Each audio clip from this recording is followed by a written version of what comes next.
Teman-teman, para engineer merancang mesin balap dengan satu tujuan, yaitu memenangkan balapan, nggak lebih nggak kurang. Merealisasikannya ialah mesin harus dikdaya, punya daya tahan yang bagus, tidak boros bensin dan relatif berbobot ringan.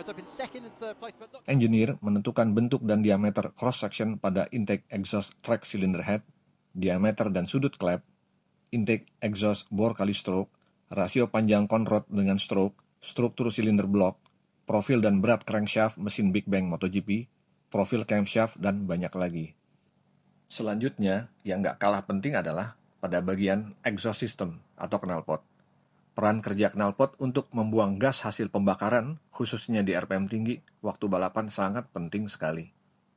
Fungsi engine akan optimal apabila komponen di mana aliran udara masuk ke engine, yaitu melalui airbox, throttle body, intake manifold, dan gas hasil pembakaran keluar melewati knalpot sesuai dengan parameter yang sudah diperhitungkan.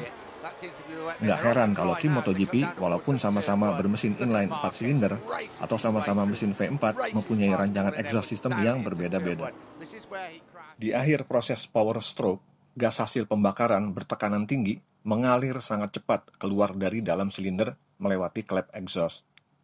Gas hasil pembakaran itu memiliki berat atau massa, kemudian membangun momentum atau inersia dalam pergerakannya. Massa gas yang mencapai kecepatan suara ini, atau sekitar 340 meter per detik, akan tetap mengalir walaupun klep exhaust sudah menutup.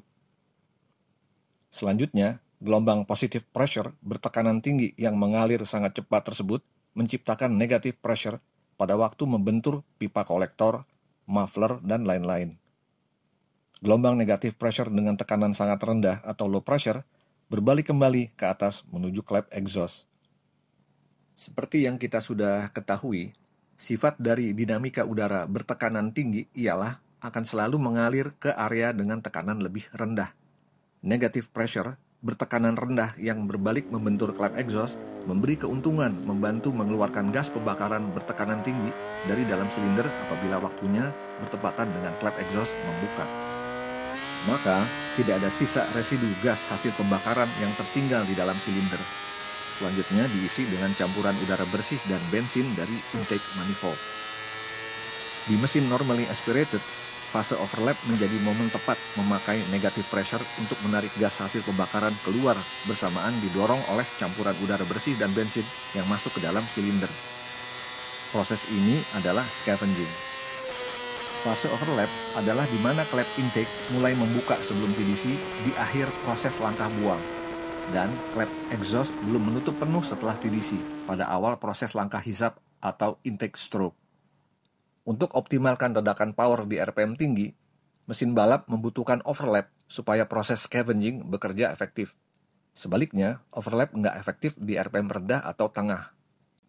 Mencapai kondisi itu, para engineer tim MotoGP atau Formula 1 melakukan research melalui rangkaian tes di atas mesin dynamometer. Mereka merancang beberapa set pipa header, pipa kolektor dengan panjang dan diameter yang berbeda-beda. Kemudian akan dipilih mana yang paling tepat, yaitu mesin menyemburkan torsi maksimum pada range RPM yang sudah direncanakan. Dengan kata lain, gelombang negative pressure datang bertepatan klep exhaust membuka, misalnya di 13.500 RPM mesin MotoGP.